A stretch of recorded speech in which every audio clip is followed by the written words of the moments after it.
Hi, അങ്ങനെ നമ്മുടെ YouTube ചാനലിലെ അടുത്തൊരു വീഡിയോയിലേക്ക് സ്വാഗതം. ഒരുപാട് കാലമായിട്ട് നമ്മൾ 4x4 വണ്ടികളുടെയും ഒന്നിൻ്റെയും വീഡിയോയും റിവ്യൂവും ഒന്നും ചെയ്തിട്ടുണ്ടായിരുന്നില്ല. ഇപ്പോൾ കുറച്ച് ദിവസമായിട്ട് നമ്മുടെ കയ്യിൽ സ്കോഡയുടെ കോഡിയാക്ക് ഉണ്ട്, ഏറ്റവും ലേറ്റസ്റ്റ് ജനറേഷൻ കോഡിയാക്ക്. ഇതിനെ കുറിച്ചുള്ള കുറച്ച് കാര്യങ്ങൾ ഞാൻ പറയാം. അതായത് ഇതിന് മുമ്പുള്ള കോഡിയാക്ക് ഉണ്ടായിരുന്നത് ഡീസൽ വേരിയൻ്റ് ആയിരുന്നു, പെട്രോളും ഉണ്ടായിരുന്നു, പക്ഷേ ഡീസൽ വേരിയൻ്റ് ആയിരുന്നു കൂടുതൽ ഫേമസ് ആയിക്കൊണ്ടിരുന്നത്. അതുപോലെ തന്നെ അതേ എഞ്ചിനുള്ള പല വണ്ടികളും നമ്മുടെ Audi Q5, Audi A6, Audi A4 ഒക്കെ ഉണ്ടായിരുന്ന ഒരു 2 ലിറ്റർ TDI ഭയങ്കര ഫേമസ് ഒരു എഞ്ചിൻ ഉണ്ടായിരുന്നു. അത് മാറി അവരുടെ ഒരു 2 ലിറ്റർ ടെർബോ, എല്ലാവരും ടെർബോ പെട്രോളിലേക്ക് വന്നപ്പം ഓഡി ഫോക്സ്വാഗൻ ഗ്രൂപ്പിന്റെ 2 ലിറ്റർ ടെർബോ പെട്രോൾ എഞ്ചിൻ വെച്ചിട്ടാണ് ഇപ്പോൾ പറഞ്ഞ ലേറ്റസ്റ്റ് 2025 സ്കോഡ കോഡിയൊക്കെ വന്നിട്ടുള്ളത്. ഒരുപാട് ഡിസൈനിലൊക്കെ മാറ്റം വന്നു, ഒരുപാട് കാര്യങ്ങൾ ഡിസൈനിൽ മാത്രമല്ല ഇന്റീരിയറിലും പെർഫോമൻസിലും എല്ലാ കാര്യം കൊണ്ടും മാറ്റം വന്നു. ഞാനിത് എടുക്കാൻ കാരണം എന്താണെന്ന് വെച്ചാൽ 2025 ഇന്ന് നമ്മുടെ നാട്ടിൽ അവൈലബിൾ ആയിട്ടുള്ള SUV മാർക്കറ്റിൽ, അതായത് ഒരു 50 ലക്ഷം രൂപ റേഞ്ചിൽ എടുക്കാൻ പറ്റിയ ഒരു വണ്ടി ടൊയോട്ട ഫോർച്യൂണർ, അതിനോട് എതിര് പിടിക്കുന്ന ഒരു വണ്ടിയായിട്ടാണ് സ്കോഡ ഇത് ഇറക്കിയിട്ടുള്ളത്. പക്ഷേ ഒരിക്കലും ഈ വണ്ടീനെ എനിക്ക് തോന്നിയിട്ടില്ല ഫോർച്യൂണറായിട്ട് കമ്പയർ ചെയ്യാൻ പറ്റുന്നത്. കാരണം ഇതിൽ ഒരുപാട് ഫീച്ചേഴ്സ് കൂടുതലാണ്, മാത്രമല്ല കംഫർട്ട് കൂടുതലാണ്. ഡ്രൈവിംഗ് ഡൈനാമിക്സ് ഒക്കെ ഇത്രയും അടിപൊളിയായിട്ടുള്ള വേറെ ഒരു, അതായത് ഫോർച്യൂണർ ഇത്രയും അടിപൊളി അല്ല ഡ്രൈവിംഗ് ഡൈനാമിക്സിൽ. ഫോർച്യൂണർ ഒരു പ്രോപ്പർ SUV ആണ്. ഈ വണ്ടി എന്ന് പറഞ്ഞു കഴിഞ്ഞാൽ ഇത് ഡ്രൈവിംഗിൽ ഒരു സ്പോർട്സ് കാർ ഓടിക്കുന്ന പോലെ ഓടിക്കാം. ഫോർച്യൂണർ അങ്ങനെ പറ്റണമെങ്കിൽ കുറെ അപ്ഗ്രേഡ്സ് ചെയ്യണം. ഇത് സ്റ്റോക്കിൽ തന്നെ 4x4 വണ്ടി ആയതുകൊണ്ട്, അതായത് ഓൾ വീൽ ഡ്രൈവ് ആണ്. 4x4 എന്ന് പറയാൻ പറ്റില്ല, ഡെഡിക്കേറ്റഡ് ട്രാൻസ്ഫർ കേസ് ഒന്നുമില്ല. ഓൾ വീൽ ഡ്രൈവ് ആണെങ്കിൽ കൂടി റോട്ടിൽ ഓടിക്കാൻ ഭയങ്കര സ്റ്റേബിൾ ആണ്. SUV അതിൻ്റെതായ ബോഡി റോളോ ഒന്നും ഇല്ലാത്ത, ഉള്ളിൽ ഏറ്റവും കംഫർട്ടും തരുന്ന ടൈപ്പ് ഒരു കാറാണ് ഈ പറഞ്ഞ സ്കോഡ കോഡിയാക്ക്. 50 ലക്ഷം രൂപ റേഞ്ചിൽ എടുക്കുമ്പം നമ്മൾ കമ്പയർ ചെയ്യേണ്ടത് ശരിക്കും പറഞ്ഞാൽ BMWയുടെ X5 അല്ലെങ്കിൽ മെഴ്സിഡീസിന്റെ GLE ഒക്കെ ആയിട്ട് വേണമെങ്കിൽ നമുക്ക് കമ്പയർ ചെയ്യാം. പക്ഷേ അത്രയും വിലയില്ല, അതുപോലത്തെ കംഫർട്ടൊക്കെ തരുന്ന ഒരു കുഞ്ഞു വണ്ടിയല്ല, നീളം കൊണ്ടും സൈസും കൊണ്ടൊക്കെ ഫോർച്യൂണറിന്റെ അത്രയും ഹൈറ്റ് ഇല്ല എന്നുള്ളൂ. ലെങ്ത് ആൻഡ് വിഡ്ത്ത് ഒക്കെ ഓൾമോസ്റ്റ് സെയിം ആയിരിക്കും. പിന്നെ ഓടിക്കുന്ന കാര്യങ്ങളും ഇതിന്റെ ഉള്ളിലെ കാര്യങ്ങളും നമുക്ക് പറയാം. ആദ്യം ടയേഴ്സും കാര്യങ്ങളൊക്കെ ഓൾട്ടറൈൻ ടയേഴ്സ് ഒന്നും അല്ല വന്നിട്ടുള്ളത്. നോർമൽ SUV ടൈപ്പ് എന്ന് പറഞ്ഞിട്ട് SUVകൾക്ക് വേണ്ടിയിട്ട് സൈഡ് വാളൊക്കെ കട്ടി കൂടിയ, ഞാൻ HL എന്ന് പറഞ്ഞ വേരിയന്റ് ടയറിനെ കുറിച്ച് പറഞ്ഞിട്ടുണ്ടായിരുന്നു എൻ്റെ ഇൻസ്റ്റാഗ്രാമിൽ. അതായത് ഹൈലോഡ് ടയേഴ്സ്, ആ സെഗ്മെന്റിൽ പെടുന്ന എന്നാൽ റോഡിൽ ഓടിക്കാൻ പറ്റുന്ന ഹൈ സ്പീഡ് റേറ്റിംഗ് ഒക്കെ ഉള്ള ടൈപ്പ് ടയേഴ്സ് ആണ് ഈ വണ്ടിയിൽ വരുന്നത്. ഓൾ വീൽ ഡ്രൈവ് ആയിട്ടും അത്രയും വലിയ ത്രെഡ് പാറ്റേൺ ഒന്നുമില്ല. ഞാൻ ഒരുപാട് വണ്ടികളൊന്നും അങ്ങനെ റിവ്യൂ ചെയ്തിട്ടില്ല, പക്ഷേ എനിക്ക് ഇത്രയും കാലം ഞാൻ ചെയ്തിരുന്ന വണ്ടികളിൽ നിന്ന് ഒരു മാറ്റം തോന്നി ഇതിന്റെ എഞ്ചിൻ റൂം തുറന്നപ്പോൾ. ബോണറ്റ് തുറക്കുമ്പോൾ ഇവിടെ ഒരു ലോക്ക് വരാറുണ്ട്. ആ ലോക്കിന്റെ സാധാരണ കണക്ഷൻ ഇവിടെ നടക്കുന്നുള്ള ഇങ്ങനെ ഒരു ബാർ ആയിരിക്കും നടക്കുന്നുണ്ടാവുക. ആ ലാച്ച് ഇവിടെ വന്നാണ് ലോക്ക് ആവാറ്. ഇത് ഒരൊറ്റ ലിവർ വലിക്കുമ്പോൾ രണ്ട് സൈഡിലും ലോക്ക് തുറന്നിട്ടാണ് വരുന്നത്. ഞാൻ എഞ്ചിൻ റൂമിന്റെ കാര്യം പറയാം.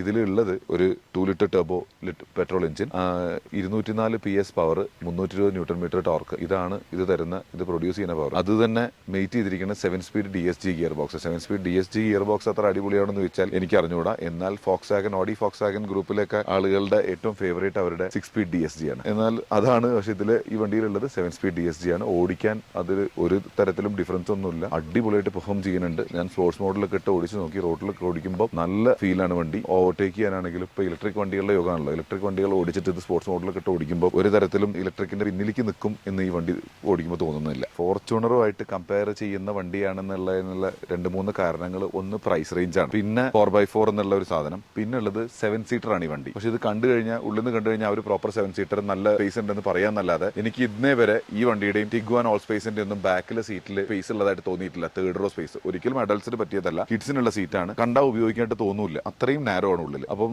മടക്കി വെക്കുക, ലഗേജ് സ്പേസ് ഇഷ്ടംപോലെ കൂട്ടുക, 2 റോ സീറ്റുകൾ ഉപയോഗിക്കുക. ഫസ്റ്റ് റോയും സെക്കൻഡ് റോയും അടിപൊളിയാണ്, ഒന്നും പറയാനില്ല. തേർഡ് റോയിൽ പഴയ വണ്ടീനേക്കാളും കുറച്ചും കൂടി ലെങ്ത് കൂടിയിട്ടുണ്ട്. പഴയ വണ്ടി ഏതാണ്ട് ഇവിടെയൊക്കെ ഒന്ന് തീരാണ്, അത് ഇത്രയൊക്കെ ലെങ്ത് ഉള്ളൂ, അതിനേക്കാളും അത്യാവശ്യം ലെങ്ത് നല്ലോണം കൂടിയിട്ടുണ്ട്. അപ്പം തേർഡ് റോ മടക്കി വെച്ച് കഴിഞ്ഞാൽ ഭയങ്കര വലിയൊരു ബൂട്ട് സ്പേസ്, നല്ല വലിയൊരു ട്രിപ്പൊക്കെ പോകാൻ പറ്റിയൊരു ബൂട്ട് സ്പേസ് ഈ വണ്ടിക്കകത്തുണ്ട്. പിന്നെ ഡിസൈൻ, ബമ്പറും എല്ലാ സാധനവും അങ്ങനെ ഡിസൈൻ ആസ്പെക്ടിൽ ഒരുപാട് മാറ്റങ്ങൾ വന്നിട്ടുണ്ട്. ഇനി നമുക്ക് ഇതിന്റെ ഇന്റീരിയേഴ്സിന്റെ കാര്യം പറയാം. ഇന്റീരിയേഴ്സിലേക്കൊക്കെ വരുമ്പോൾ ഇന്റീരിയറിനെ കുറിച്ച് പറയാൻ ശരിക്കും പറഞ്ഞാൽ ഫോർച്യൂണറിന്റെ അതേ സെഗ്മെന്റിലാന്ന് പറഞ്ഞാലും ഫോർച്യൂണറായിട്ട് ഒരു തരത്തിലും കമ്പാരിസൺ ഇതിന്റെ ഇന്റീരിയറിന് ഇല്ല. കാരണം ഒരു പ്രീമിയം വണ്ടിയുടെ ഇപ്പോൾ BMW X5 അല്ലെങ്കിൽ GLE ഒക്കെ വെച്ച് നോക്കുകയാണെങ്കിൽ ആ ഒരു ഫീലൊക്കെയാണ് ഇതിന്റെ ഉള്ളിൽ. അതിനേക്കാളും അടിപൊളി എന്ന് പറയാം. ലെതറിന്റെ കാര്യത്തിലായാലും സീറ്റിന്റെ കാര്യത്തിലായാലും ഇന്റീരിയറിലെ സ്വിച്ചസ് ആയാലും ന്യൂ ജനറേഷൻ വണ്ടികളിൽ ഒട്ടുമിക്ക വണ്ടികളിൽ എല്ലാം ടച്ചായി, പ്രത്യേകിച്ച് ഇലക്ട്രിക് വണ്ടികൾ എടുത്താൽ. എന്ന് പറഞ്ഞാൽ എനിക്കത് ഇഷ്ടമല്ല. സ്വിച്ച് ആയത് ഈവൻ വണ്ടി ലോക്ക് ചെയ്യാൻ, മിററിന്റെ അഡ്ജസ്റ്റ്മെന്റ്, വണ്ടിയുടെ സ്റ്റാർട്ടിംഗ് സ്റ്റോപ്പ് എല്ലാ സാധനവും ടച്ച് സ്ക്രീൻ ആയി മാറുന്ന കാലത്തിൽ ഇവരിറക്കിയത് ഇപ്പോഴും പഴയ ഫീഡ്ബാക്ക് ഉള്ള ടൈപ്പ് അടിപൊളി റോട്ടറി സ്വിച്ചസ് ഒക്കെ ഇറക്കി. ഇതിന്റെ നടുക്കുള്ള ഈ 3 സ്വിച്ചസ് ഒരുപാട് കാര്യങ്ങൾ കൺട്രോൾ ചെയ്യാൻ പറ്റുന്ന, കസ്റ്റമൈസ് ചെയ്യാൻ പറ്റുന്ന സ്വിച്ചസ് ആണ്. ഇതൊന്നും പഠിച്ചെടുക്കാനും വലിയ പാടില്ല. വളരെ സിമ്പിൾ ആയിട്ട് നമുക്കിത് ഒരു 1-2 തവണ പ്രസ് ചെയ്യുമ്പോൾ തന്നെ വണ്ടിയിൽ കാണിക്കും, ഇത്ര തവണ പ്രസ് ചെയ്ത് ഇതിന്റെ മോഡ് മാറ്റാം അല്ലെങ്കിൽ ഇന്ന മോഡിലേക്ക് പോകാന്നൊക്കെ. അപ്പൊ അങ്ങനെ കുറെ ഡിഫറൻസ്, അതായത്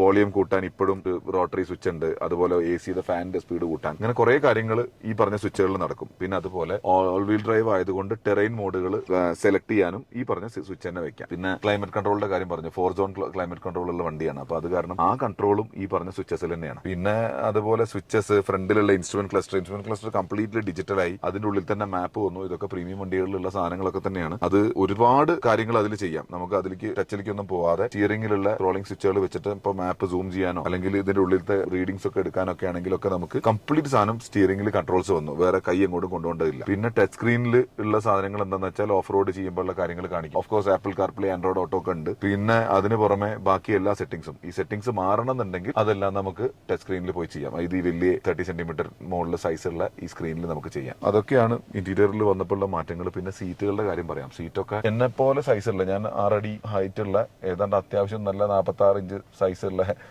ഒരു മനുഷ്യനാണ്. എനിക്ക് ഇരുന്നിട്ട് സാധാരണ എന്താ പറ്റാറെന്ന് വെച്ചാൽ, ഞാൻ ഇരിക്കുമ്പോൾ എന്നെ ഫുള്ള് സീറ്റിന്റെ ഉള്ളിൽ കൊള്ളാറില്ല. ടാറ്റ ഹരിയറിൽ അങ്ങനെ പ്രശ്നമുണ്ട് കേട്ടോ. ഹരിയറിന്റെ സീറ്റ് വീതി കുറവാണ്. അപ്പൊ ഇതിൽ നോക്കുമ്പോൾ എനിക്ക് ഇരുന്നാലും ഫുള്ളി എന്നെ അക്കോമഡേറ്റ് ചെയ്യുന്ന ടൈപ്പ് സീറ്റ്. ഇതിന് പുറമെ ഇതിന്റെ തൈ സപ്പോർട്ട് ഒരു രക്ഷയില്ല. തൈ സപ്പോർട്ട് നമുക്ക് പിന്നെ എക്സ്റ്റെൻഡ് ചെയ്യാൻ പറ്റും. ഫുള്ളി ഇലക്ട്രിക്കലി 12 അഡ്ജസ്റ്റബിൾ സീറ്റ് ആണ്. അതിന്റെ മുകളിൽ എക്സ്ട്രാ തൈ സപ്പോർട്ടും ഉണ്ട്. ഈ തൈ സപ്പോർട്ടിന് പുറമെ വേറൊരു കാര്യം പറയാനുള്ളത്, massage function. 8 different types of massage ഉള്ള ടൈപ്പ് ന്യൂമാറ്റിക് സെറ്റപ്പ് ആണ് ഇതിന്റെ മസാജ്. ഫ്രണ്ടിലെ 2 സീറ്റും മസാജ് ഫംഗ്ഷൻ ഉള്ള സീറ്റാണ്, ഡ്രൈവറുടെയും പാസഞ്ചറുടെയും. അതൊക്കെയാണ് ഇന്റീരിയറിലെ ഫീച്ചേഴ്സ് പറയാനുള്ളതും കംഫർട്ടിനെ കുറിച്ച് പറയാനുള്ളതും. ഡാഷ്ബോർഡിന്റെ ഡിസൈനും എയർവെന്റിന്റെ ഡിസൈനും ഒക്കെ പഴയതെന്ന് ഒരുപാട് മാറ്റം വന്നു. ഈവൻ സ്റ്റിയറിംഗ് വീൽ ആയാലും പണ്ട് എപ്പോഴും ഒരു ഫോക്സ് വാഗൻ ടച്ച് ഉണ്ടായിരുന്നു എല്ലാ കാര്യങ്ങൾക്കും. ഞാൻ നേരത്തെ മിററിന്റെ കാര്യം പറഞ്ഞിരുന്നു. മിററൊക്കെ ഫോക്സ് വാഗന്റെ മിററിനെ തന്നെ കുറച്ചൊന്ന് വലുതാക്കി എന്നല്ലാതെ വേറൊരു ഫീൽ ഉണ്ടായിരുന്നില്ല. ഇതിന്റെ മിറേഴ്സ് ഒക്കെ ഭയങ്കര സൈസാണ്. പിന്നെ അതുപോലെ സ്റ്റിയറിംഗ് വീൽ ഇതിന്റെ മുമ്പത്തെ ജനറേഷനിൽ ശരിക്കും ടിപ്പിക്കൽ ഒരു ഫോക്സ് വാഗൻ ഡിസൈൻ തന്നെയായിരുന്നു. വെറുതെ സ്കോഡ എന്നുള്ള ബാഡ്ജ് മാത്രമേ ഉണ്ടായിരുന്നു. ഇപ്പൊ അതൊക്കെ മാറി സ്കോഡക്ക് മാത്രമായിട്ടൊരു സ്പെഷ്യൽ ഡിസൈൻ വന്നു. ഇതൊക്കെ തന്നെയാണ് ഇന്റീരിയറിലെ വലിയ വ്യത്യാസങ്ങൾ വന്നിട്ടുള്ളത്. പിന്നെ സ്റ്റീരിയോ, ഒരു 13 സ്പീക്കർ ഉള്ള, അതായത് 12 സ്പീക്കേഴ്സും അതിനകത്ത് ഒരു സബ് വൂഫറും ഉള്ള കാന്റോൺ എന്ന് പറഞ്ഞ ബ്രാൻഡിന്റെ സ്റ്റീരിയോ ആണ്. നല്ല ക്വാളിറ്റി ഉള്ള സ്റ്റീരിയോ ആണ്. നന്നായിട്ട് ട്യൂൺ ചെയ്ത് കഴിഞ്ഞാൽ അടിപൊളിയാണ്. പുതിയ കോഡിയാക്കിന്റെ ഡിസൈനിനെ കുറിച്ച് നമുക്കൊന്ന് പറയാം. പഴയ കോഡിയാക്ക് എന്നുള്ള ഡിഫറൻസ്, എനിക്ക് കുറച്ചും കൂടി ഇതിന്റെ ഗ്രില്ലൊക്കെ നല്ല മാറ്റം വന്നു. പഴയ കോഡിയാക്ക് കുറച്ചും കൂടി ഒരു ഫ്ലാറ്റ് ഗ്രില്ലായിരുന്നു. ഇത് എനിക്ക് ഏതാണ്ട് ഒരു BMW ഇൻസ്പയർഡ് ആയ പോലെ ഒരു തോന്നല്. ഈ നടുക്കുള്ള ഈ കുഴി, സാധാരണ സ്കോഡയ്ക്ക് ഈ ചാലിന് പകരം ഒരു പ്രൊജക്ഷനാണ് വരാറ്. അതായത് 2 സൈഡും താഴ്ന്നിരുന്ന നടുക്കൊരു പ്രൊജക്റ്റഡ് സാധനമാണ് സ്കോഡയുടെ പണ്ട് ഉണ്ടായിരുന്നത്, ആദ്യത്തെ കോഡിയാക്കിന്. ഇത് നേരെ മറിച്ച് ഷോൾഡറിന്, അതായത് ബോണറ്റിന് ഒരു ഷോൾഡർ ലൈൻസ് ഒക്കെ വന്ന പോലത്തെ ഒരു ഡിസൈനായി. അതുപോലെ ലൈറ്റിന്റെ ഒക്കെ ഡിസൈൻ വളരെ മൈന്യൂട്ട് ചെറിയ മാറ്റങ്ങളേ ഉള്ളൂ. ഫ്രണ്ട് ഹെഡ്ലൈറ്റിൽ ബമ്പർ മാറിയിട്ടുണ്ട്, ഫ്രണ്ട് എഡാസിന്റെ സാധനങ്ങളൊക്കെ വന്നു. പിന്നെ സൈഡ് പ്രൊഫൈലിൽ വരുമ്പോൾ ഈ ഒരു സൈഡ് ലൈൻ ഇത് കുറച്ചും കൂടി താഴെയായിരുന്നു ഈ ക്രീസ് ഉണ്ടായിരുന്നത്, അത് കുറച്ച് മുകളിലേക്ക് മാറി. പിന്നെ ഉള്ളത്, അത് ഒരു പ്രീമിയം വണ്ടികളുടെ പോലെ സൈഡിൽ ചുറ്റും ഗ്ലാസ് ഫ്രെയിമിന്റെ, അതായത് ഈ പില്ലറുകളുടെ ഒക്കെ ചുറ്റും ഒരു ക്രോം ലൈൻ ഉണ്ടായിരുന്നു. ആ ക്രോം ലൈനൊക്കെ ഈ വണ്ടിയിൽ എടുത്തു കളഞ്ഞത്. ഒരു വേരിയന്റിലും ആ ക്രോം ലൈൻ ഇപ്പോൾ വരുന്നില്ല. പകരം എന്തെന്ന് വെച്ചാൽ ഏറ്റവും ലാസ്റ്റ് ഡീ പില്ലറിൽ ഇങ്ങനെ ഒരു സാധനം വന്നു. ഇത് ഈ വണ്ടിയിൽ ഗ്രേ ആയതുകൊണ്ട് ഹൈലൈറ്റ് ചെയ്ത് കാണിക്കുന്നില്ല. ഇതിന്റെ ഒരു ഓറഞ്ച് കളറും ബ്ലൂ കളറൊക്കെ ഉണ്ട്. അതിലൊക്കെ ഈ സാധനം ഭയങ്കര ഹൈലൈറ്റ് ചെയ്ത് കാണിക്കുന്നുണ്ട്. അതൊരു പ്രീമിയം ഫിനിഷ് വരുത്താൻ വേണ്ടി അവർ ചെയ്ത ഒരു പണിയാണ്. ഇപ്പൊ എല്ലാവരും, എനിക്ക് സത്യം പറഞ്ഞാൽ ക്രോം ഇഷ്ടമല്ല കേട്ടോ പഴയ വണ്ടിയിലുള്ള. ഞാൻ അതൊക്കെ ഉണ്ടെങ്കിൽ ക്രോം ഉള്ള വണ്ടി എടുത്താൽ ഞാൻ അതൊക്കെ ഡീക്രോം ചെയ്യുമായിരുന്നു. അപ്പോൾ ഇതിൽ അങ്ങനെ ഒരു ആവശ്യമില്ല. പക്ഷേ ഇതാണെങ്കിൽ കാണാൻ ഭംഗിയുണ്ട്. പിന്നെ ടെയിൽ ലൈറ്റിൽ കണക്റ്റഡ് ടെയിൽ ലാംപ്സ് വന്നു, അതൊന്ന്. പിന്നെ ഓവറോൾ ഡിസൈൻ നോക്കുമ്പോൾ പഴയതിനേക്കാളും ഫ്രണ്ട് ഇങ്ങനെ ഒരു ഒഴുക്ക് വന്ന് ഈ സ്പോയിലറൊക്കെ നീളം കൂടി. മറ്റേതിന്റെ ചെറിയൊരു ടൈനി സ്പോയിലറായിരുന്നു. ഇത് ഇത്രയും വലുതായപ്പോൾ വണ്ടി ബാക്കിൽ നിന്ന് കാണുമ്പോൾ ഒരു ഒഴുകി ഇറങ്ങുന്ന പോലത്തെ ഒരു ഫീലുണ്ട്. ഈ വണ്ടി റിവ്യൂ ചെയ്യാൻ എടുക്കാനുള്ള കാരണം ഇതിന്റെ ഓഫ് റോഡ് കേപ്പബിലിറ്റി ഒക്കെ നോക്കാൻ വേണ്ടിയിട്ടായിരുന്നു. മാത്രമല്ല ഇപ്പോൾ എനിക്ക് ഇപ്പോൾ ചെറിയൊരു മൂഡുണ്ട് ഇങ്ങനെ ഹിൽ സ്റ്റേഷൻസിലേക്കൊക്കെ ഇങ്ങനെയുള്ള 4x4 വണ്ടികൾ എടുത്ത് പോയി അതിന്റെ കണ്ടന്റ് ചെയ്യണമെന്ന്. അങ്ങനെ എടുത്ത് കൊണ്ടുവന്നതാണ് ഞങ്ങൾ. ഇന്ന് മൂന്നാറിൽ വന്നിട്ട് അത്യാവശ്യം നല്ല കുറച്ച് ട്രെയിൽസിലേക്ക് ഞാനിത് കയറ്റി കൊണ്ടുപോയി. ഭയങ്കര കേപ്പബിൾ എന്ന് പറയാനില്ല, പക്ഷേ ഞാൻ താറും ജിംനിയൊക്കെ കയറ്റി കൊണ്ടുപോകാറുള്ള, ഞങ്ങൾ പണ്ട് കൊണ്ടുപോയിട്ടുള്ള ഒരു ട്രെയിലിലേക്ക് പോയി. അവിടെ പോയപ്പോൾ എന്താണെന്ന് വെച്ചാൽ ഇതിന്റെ ഇലക്ട്രോണിക് ട്രാക്ഷൻ കൺട്രോൾ സാധനങ്ങളുണ്ടല്ലോ, നമ്മൾ ബ്രേക്ക് ലോക്കിംഗ് ഡിഫറൻഷ്യൽ എന്നൊക്കെ പറഞ്ഞ സാധനം ഉണ്ടല്ലോ, അതൊക്കെ അത്യാവശ്യം എഫിഷ്യന്റ് ആയിട്ട് ഈ വണ്ടി വർക്ക് ചെയ്യുന്നുണ്ട്. സ്ലിപ്പറി ആയതുകൊണ്ടും ടയർ ഇതായതുകൊണ്ടും ഗ്രൗണ്ട് ക്ലിയറൻസ് കുറഞ്ഞതുകൊണ്ടും ഞങ്ങളൊരു പരിധി വിട്ട് വലിയ കളി കളിച്ചില്ല. എന്നാലും മൂന്നാറിൽ അത്യാവശ്യം ആളുകൾ കയറിപ്പോകുന്ന ഓഫ് റോഡ് ചെയ്ത് കയറിപ്പോകുന്ന ഒരു റിസോർട്ടിൻ്റെ വഴി മുഴുവൻ ഈ വണ്ടി മുകളിലേക്ക് കയറിപ്പോയി. അത് ഒരു കാര്യമാണ്. അതിൻ്റെ ഇലക്ട്രോണിക്സ് വെച്ചാണ് കയറിപ്പോയി. പ്രത്യേകിച്ച് ലോ റേഞ്ച് ഇല്ലാത്ത വണ്ടിയും കൂടിയാണ്. വണ്ടി വളരെ വലിയ ബുദ്ധിമുട്ടൊന്നുമില്ലാതെ ഓടിക്കേണ്ട ലൈനിലെടുത്തപ്പം അടിയൊന്നും തട്ടാതെ വളരെ ക്ലീൻ ആയിട്ട് പോയി. ഞങ്ങൾ സ്പോട്ട് ചെയ്തിട്ടൊക്കെയാണ് പോയിട്ട്. അത് കണ്ട് വെറുതെ ഇതുകൊണ്ട് അങ്ങ് പോയി നശിപ്പിക്കാൻ നിൽക്കണ്ടായിരുന്നു. പ്രോപ്പർ സ്പോട്ടറൊക്കെ എനിക്ക് എൻ്റെ മുമ്പിലുണ്ടായിരുന്നു. ഓരോ കല്ലുകൾ എനിക്ക് സ്പോട്ട് ചെയ്ത് അടി തട്ടാതെ ഞങ്ങൾ അങ്ങനെ കൊണ്ടുപോയത്. പിന്നെ റോട്ടിൽ ഓടിക്കുമ്പോൾ റോട്ടിൽ സ്പോർട്സ് മോഡിലിട്ട് ഓടിക്കാൻ ഒരു രക്ഷയില്ല എന്ന് പറഞ്ഞാൽ ആ പ്രോപ്പർ എഞ്ചിൻ്റെ ഗ്രണ്ട്, ഈ 2 ലിറ്റർ ടർബോ ഒക്കെ എന്ത് ഫീൽ ഉണ്ടാവും എന്നുള്ളൊരു ഫീല് ഉള്ളത് ഉള്ളിൽ ഇരുന്നാലേ അറിയുള്ളൂ. കാരണം ഏതാണ്ട് ഒരു എക്സോസ്റ്റ് ഒക്കെ ചെയ്ത പോലെ ടർബോയുടെ സ്പൂളൊന്നും കേൾക്കില്ല, പക്ഷെ ഗ്രണ്ട് ഉണ്ടല്ലോ, ഇനീഷ്യൽ ഗ്രണ്ട്, അത് നല്ല രസത്തിൽ കേൾക്കാം. വണ്ടി ലോവർ ഗിയേഴ്സിൽ വന്നിട്ട് കയറി പോകുമ്പം ഓവർടേക്ക് ചെയ്യാനാണെങ്കിലും ഇപ്പോൾ ഹൈ സ്പീഡിൽ പോയി ഗിയർ ഡൗൺ ഷിഫ്റ്റ് ചെയ്താലൊക്കെ വേറൊരു ഫീലാണ്. ഇയർ ഗ്യാസം അല്ലെങ്കിൽ എന്താ പറയുക, വണ്ടി ഭ്രാന്തന്മാർക്ക് അത് മനസ്സിലാവും. അങ്ങനത്തെ കുറേ സാധനങ്ങളൊക്കെ ഞാനിതിൽ എക്സ്പീരിയൻസ് ചെയ്തു. പിന്നെ ഹൈ സ്പീഡിൽ മൂന്നാറിലെ ട്വിസ്റ്റ് ആൻഡ് ടേൺ ഒക്കെ ഉള്ള പഴയ ഗ്യാപ്പ് റോഡ് ഉണ്ടല്ലോ, ഗ്യാപ്പ് റോഡിൻ്റെ ഏരിയയിലേക്കൊക്കെ പോയിട്ട് ഞങ്ങൾ കുറേ ഹൈ സ്പീഡ് ഡ്രൈവിംഗ് ചെയ്തു. അവിടെയൊക്കെ ഭയങ്കര സ്റ്റേബിൾ ആയിരുന്നു. ഞാൻ വണ്ടീനെ കയ്യിൽ നിന്ന് കളഞ്ഞ് ട്രാക്ഷൻ കൺട്രോളൊക്കെ ഓഫ് ചെയ്ത് ഡ്രിഫ്റ്റ് ചെയ്യാനൊക്കെ ശ്രമിച്ചു നോക്കി. ഒരു തരത്തിലും വണ്ടി കയ്യിൽ നിന്ന് പോകുന്നില്ലായിരുന്നു. തോൽവിയായി ആ കാര്യത്തിൽ, ചെയ്യാൻ പറ്റുന്നില്ല. പിന്നെ കയറ്റം ഇറക്കമാണ്, പബ്ലിക് റോഡ് ആയതുകൊണ്ട് ഞാൻ ചെയ്തതിൽ കുറച്ച് ലിമിറ്റ് ഉണ്ടായിരുന്നു. അങ്ങനെയൊക്കെ ചെയ്യാൻ ട്രാക്കിലേക്ക് അവർ തരും എന്ന് വിചാരിക്കുന്നുണ്ട്. അവർ തരുകയാണെങ്കിൽ ഞങ്ങൾ ഇതുപോലെ ഒരു ക്ലോസ് സർക്യൂട്ടിൽ പോയിട്ട് ഡ്രിഫ്റ്റൊക്കെ ചെയ്ത് വീഡിയോ ചെയ്യണമെന്ന് ആഗ്രഹമുണ്ട്. അത് സത്യം പറഞ്ഞാൽ എനിക്ക് ടിഗ്വാൻ R-Line ചെയ്യണമെന്നായിരുന്നു. ആ വണ്ടി അവരുടെ അടുത്ത് ഡെമോ ഇല്ലാത്തതുകൊണ്ടാണ് ഞാൻ ഇതെടുത്തത്. അപ്പം ഇതും ഏതാണ്ട് അതേ DNA ഉള്ള സെയിം എഞ്ചിനൊക്കെ വരുന്ന ഒരു വണ്ടിയാണ്. ഡ്രൈവിംഗിൽ ഒരു രക്ഷയില്ല. കംഫർട്ടും അടിപൊളി, ഇന്റീരിയറിലെ ഫീച്ചേഴ്സ് ആണെങ്കിൽ അടിപൊളി.